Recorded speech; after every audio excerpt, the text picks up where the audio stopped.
Hello, everyone, and welcome back to Esoterica. I'm Leah Eichler, and I'm with Susan Caddo. And today we have the incredible pleasure of interviewing Carlyn Montes de Oca.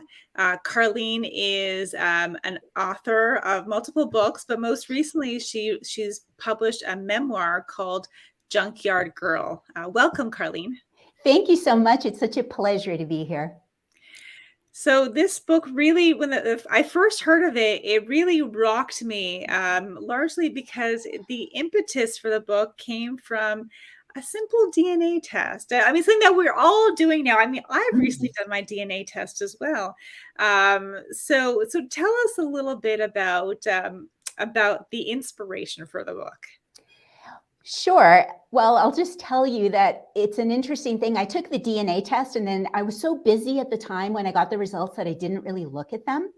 And then about a week after the fact, somebody reached out to me on Facebook and sent me a message and said, "You look an awful lot like my wife." And I was like, gosh, what a flirt. And I ignored him. Wow. But then he kept persisting, finally sending me a picture of his wife. And he said, "Don't you think?" And I said, I looked at her and I saw her glasses. I said, "Hey, I don't see a resemblance. I think maybe your wife and I shop for glasses at the same store." And he said, "Well, Ancestry DNA says different." And if I had paid attention to the DNA test, if I would have seen her name very clearly. Her name was Martha, and that was his wife. And so that's how that little experience began with the DNA discovery. And it ends up turning out that that woman was my half-sister. So just to summarize for viewers, Carlyn took a DNA test, discovered that her family at 57, if I'm allowed to say it, at 57 took a DNA test and discovered that her family was not her biological family. And no one, you have 63 cousins. First cousins. And they all have children. So a huge family. And everyone was in on the secret but you. Well, and it's beyond 63 first. Have you ever seen that movie, My Big Fat Greek Wedding? Yeah. And she's going, "Oh, I have 25 first cousins." I started counting at that time and I said, "I have 63 first cousins." And that's not even counting the second cousins you knew. That's not counting spouses of cousins you knew. Actually, about 3 weeks ago, a woman reached out to me who I went to grammar school with and high school with. And she said, "I see you're writing this book, or you've written this book. And I just want to tell you, I knew you were adopted." Oh my God. I mean, and I just want to say, a friend of mine said, who you know as well, Bob Osler, he said, "You know what? If everybody who was in on the secret bought one of your books, you'd have a runaway bestseller." So true. You know what? I think that is a call to action right now. It's a good marketing campaign. Yes. You know what? Since you all knew when you were in on this, emotionally shocking discovery, they should not only buy a book, but they should sell like 3 or 4 of them, just to kind of make up for it. As their punishment. So, okay. I mean, and it is a riveting read, and I feel your pain. I mean, I can't even imagine what it's like to,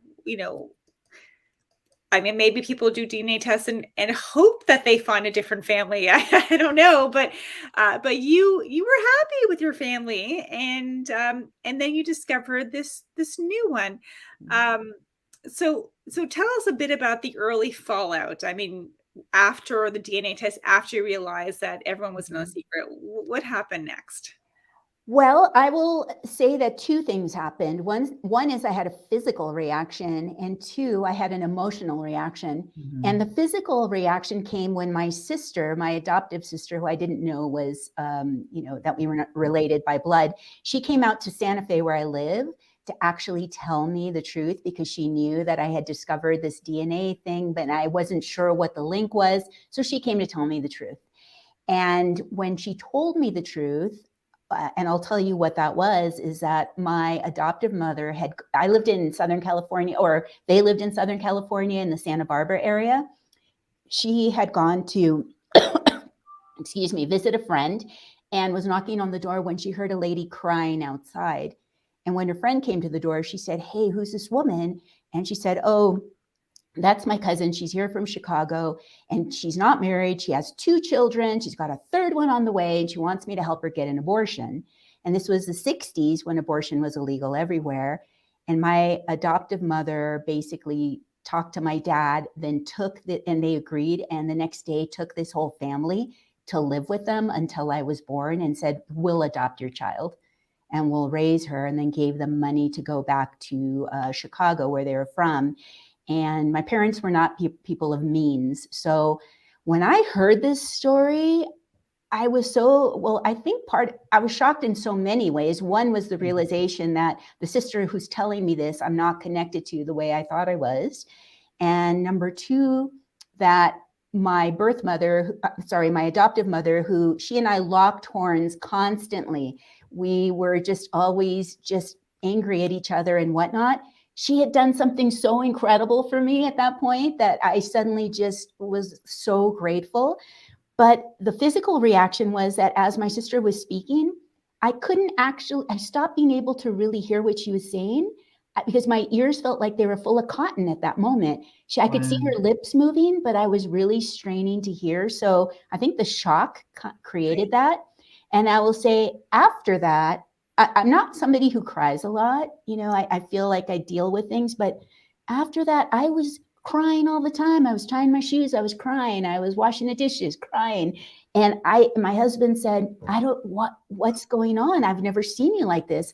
I said, I don't even know what I'm crying about. So there was this like Molotov cocktail of emotions just sweeping through me every single day for a while. I mean, sorry, and I know Sue has questions, but I just want to interject for 1 second because it's really fascinating. I mean, you're capturing a time, when abortion was illegal everywhere. We're looking at, we're in the U.S. as well. Specifically, we're facing that kind of reality, possibly in many states as well. And your family just took in this woman who they're not related to, right, with her children until her baby was born, and then took the baby. So, I mean, were there adoption papers? Was there an agreement? I mean, there's so many questions. I mean, I know a lot of couples who actually would love to adopt and can't because adoption is now very fraught. But they just really just took you and then brought you up as their own, just like that. I mean, right. And I think about this because I think, like you, who does that? Right. Who does that? And I think these are, my parents were immigrants from Mexico. They really had little means. They were supporting not only their own family, but they would send money back to Mexico for other people who didn't have, a lot. And they did this. And and I think about this right now during this time when a lot of people have nothing good to say about immigrants or people of color. Yeah. And I think, wow, these are people who did something extraordinary. And I don't believe I would have been here, certainly not talking with you, but in many ways, my life, I've had a very fulfilling life and I don't believe it would have happened. Wow. Did you ever get to the bottom of why so many other people knew? Like, I mean, it had to be more than those who were around when you were born. My mother and father, my adoptive parents, were pretty much the matriarch and patriarch of this huge extended family. My father pretty much had to leave school in Mexico when he was 12 years old to take care of his family which was, I think, 7 brothers and sisters when his father died. So and he was a very smart man, but he loved school, but he had to leave and then start to work in jobs that a 12-year-old could do in a kind of a poor town. So,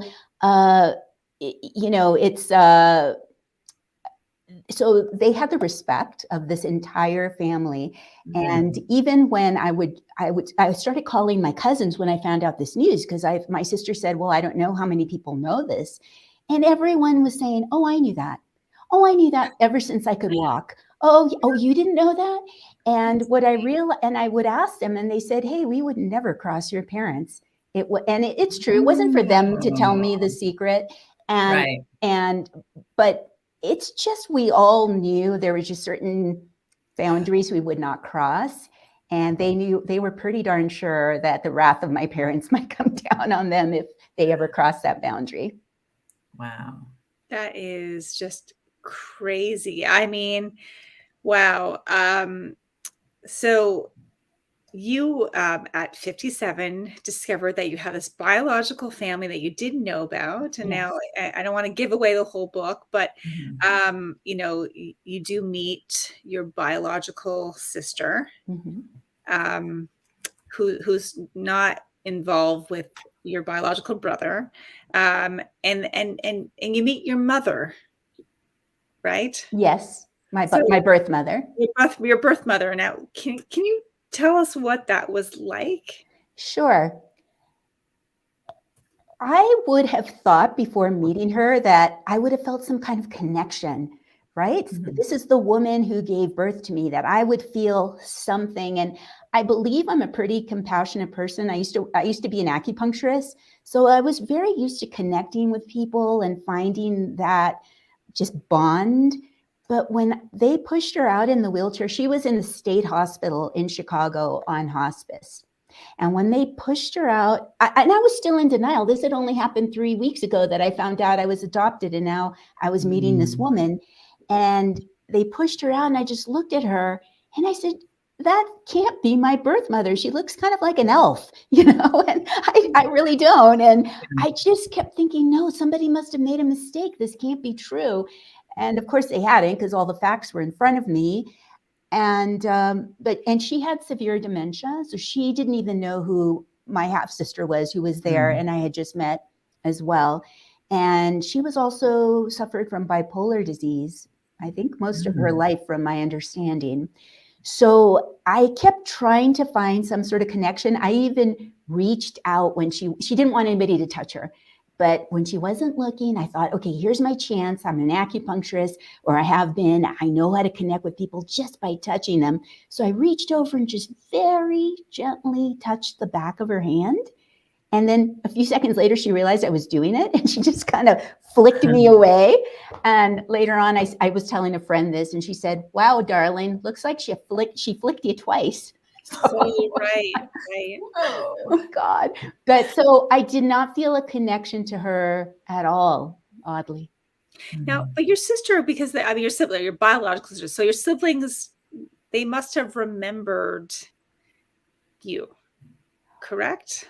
You mean my biological sibling? Yes. Yeah. Well, that's an interesting thing, because this woman didn't know I was her sister. She was just looking for family, and might I know somebody who she might be related to. And when I found out that she was actually my sister, blood sister, I thought, God, I have to reach out to her. But I was so just, all my emotions were everywhere. But I thought, I can't make her wait. She just really wants to know if she has any family anywhere. So I called her to tell her. And as I started telling her the stories that I had heard, like everything I've mentioned to you, it's like a flood of memories started coming into her own mind. She goes, oh, I remember your sister. I remember your mother. I remember that house that you lived in. And she just started, and she was getting more and more and more excited. And I was more and more like this, because I'm like, God, it's so much what's happening. So she started remembering a lot of things once I started, sharing my information. It's been like a fire hose of information to get it is and adjust to. Did you right away think that you would write about this experience? Well, I am a storyteller, and funny enough, I had been thinking, what's my next book? And I started thinking, because there's two stories. I don't know how much you've read of my book, but there's really two stories interwound. One is of this discovery of finding out my family was not my blood family. And the other one, because then what happens is you have to suddenly look at your entire past with a new lens, because nothing is standing up the way it once did. And to me, I felt like my identity was fractured, and I was picking up the pieces, trying to put them back together in something that made sense, because it felt so out of control. So this is, so initially I thought, well, I'll write a memoir about this second story in my book. And then suddenly this got thrown at me right in the middle of it. And I went, oh my gosh, this is a powerful story. And especially as I shared it with other people of what had happened, and I'd see their jaws drop. And so, but it was way too soon for me to write about that. Right. There's just no way I could. So I just started journaling for the year that I was trying to put the pieces back together again. And really, I had to go talk to everybody who knew anything about it. I was determined I was going to follow every clue and put it all back together again in some form. So once that was done, then I could start looking at the book process. Yeah, I mean, I can't imagine, it is quite the story. And I think it was probably very cathartic but I get the sense of to write it for you, to process a lot of those emotions. I mean, and you're right, there's a lot of interesting other stories interwoven into it. I mean, you talk a lot about your dogs and the closeness of the dogs in your life, and how, growing up, and then there's the socioeconomic differences between you and your classmates. I mean, actually, if you could maybe elaborate on the term Junkyard Girl, tell us about the title a little bit. Sure. I came up with that title because my parents who raised me were hoarders. Right. And therefore my father his domain was outside. My mother's domain was inside. The thing was, outside was half an acre. And they came from poverty. They came from a very poor economic situation in Mexico. And they started off well. It started off that they were collecting things. And then every year we'd go to Mexico and they'd give things to people who needed them. But then over time, it started being like, gosh, how many cars that don't work do we need in the driveway? And how many old tires? And, oh, look, another toilet bowl. It's like is waiting outside. There was just so much stuff. And I was feeling just so trapped in that. I just longed for space and sunshine and for our house not to be so dark and cramped and full of things. And my parents, this is the thing, I think the same thing happened, meaning well, with my parents, especially my mother. She was so protective of me growing up. She had taken my siblings around the cradle when I was born and said, this is your new sister. She's adopted. You are never to tell her she's adopted, because if you do, someone will try to hurt her, because there was a stigma around children out of wedlock in the 60s. And it was even worse in Mexico, where they came from. So my siblings were sworn to secrecy, but then it became bigger than that, in that my mother was just so restrictive of me leaving the house, of me ever going anywhere. And therefore I felt very suffocated in that situation, and which led to a lot of my mother and my conflict. But so the term Junkyard Girl comes from being a junkyard girl. That's where I came from. Wow. I mean, you describe it really beautifully, but all of the things outside, and how, for your friends would come over and you would just create things just from the junk you found out in the lawn. So it's fascinating. Now, did your parents passed away. I mean, do you dream or that there's something you could tell them or talk to them about now that you have this information?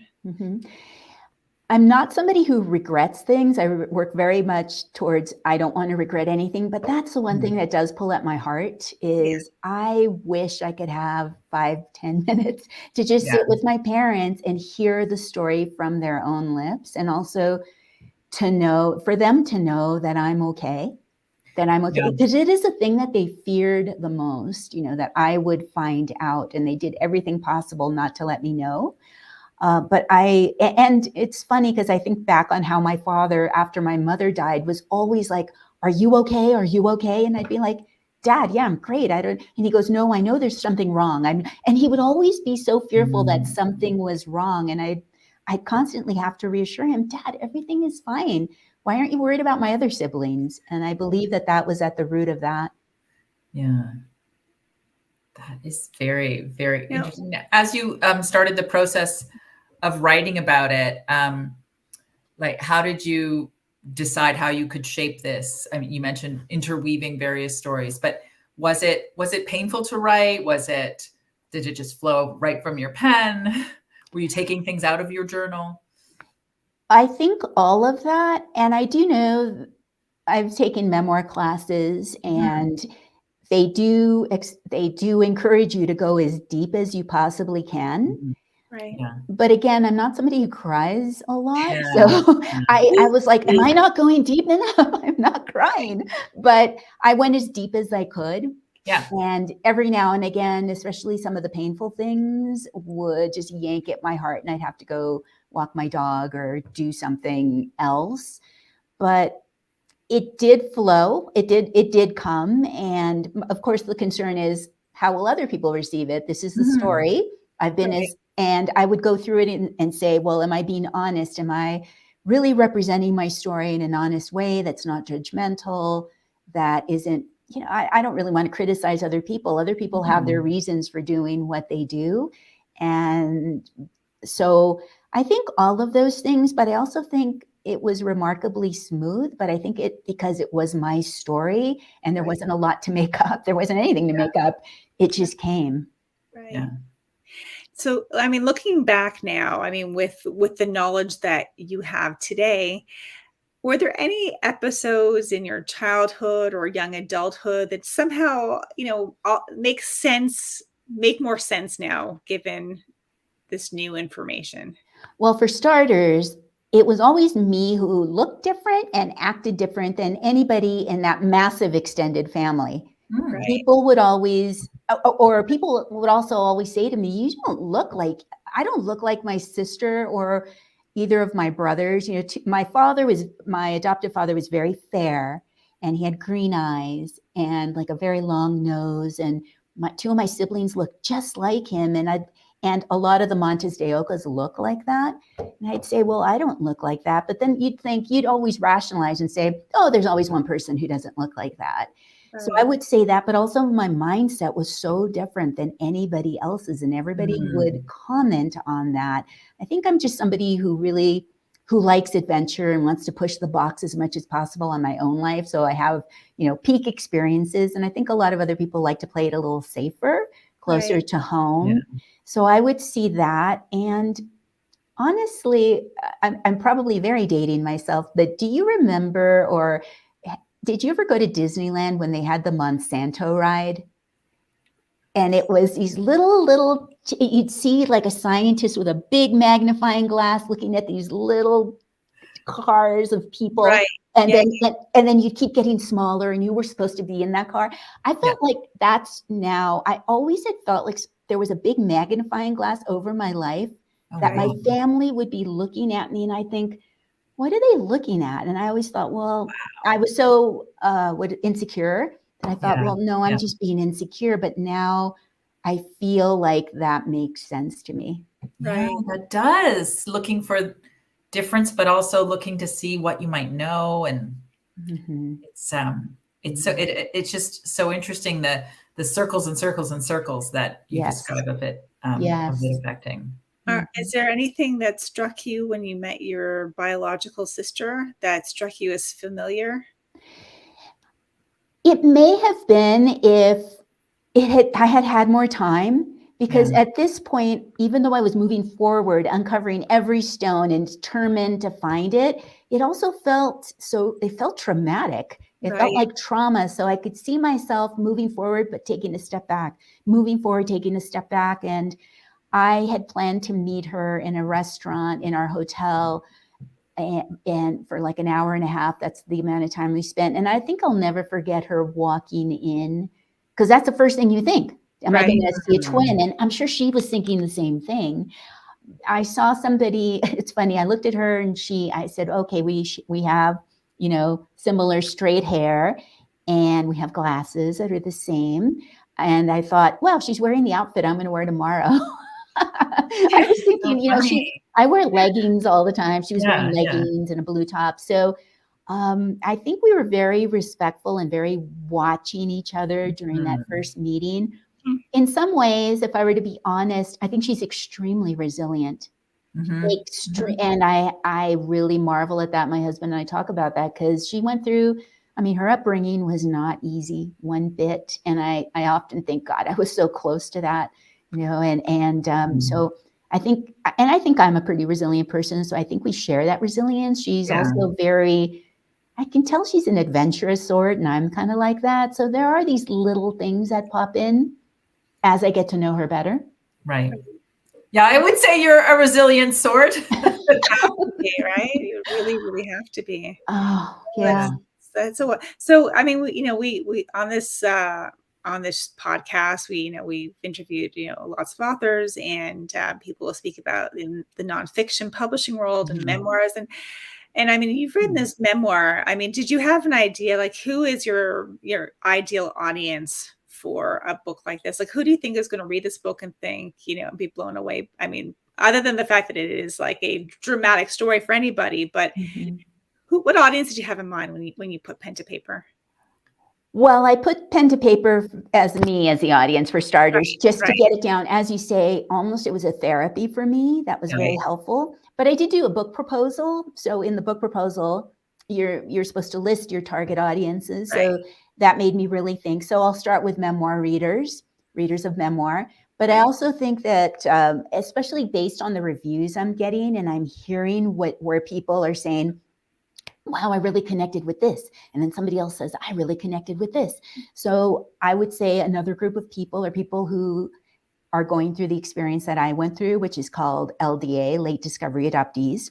Oh. There's a term for it. I didn't even know that. Okay. Yes. Yeah. Yes. And so there's a few of us out there who are discovering things. And I am in various groups of LDAs, and it feels like we have a very similar experience. It's just like the rug gets pulled out from under you. You don't know where to find your footing. And I feel that I started there, and I feel like I'm on solid ground now. And I see a lot of LDAs really struggling years and years and years and years after the fact. So I would hope that that group of people might be able to read that and find some comfort or some hope or something that could be useful to them. I also see, for example, there's the whole line of, or the whole thread of first generation Americans with immigrant parents. True. Exactly. I was going to say something. Yeah. And then, of course, dog lovers, because there's a thread about how dogs helped me my whole life. They were there. They were my best friends. They were seeing me through a lot of the tough things from beginning to end. And I mean, of course, there's also a lot of people that, while not anywhere near as drastic, get some kind of surprise when they do these DNA tests.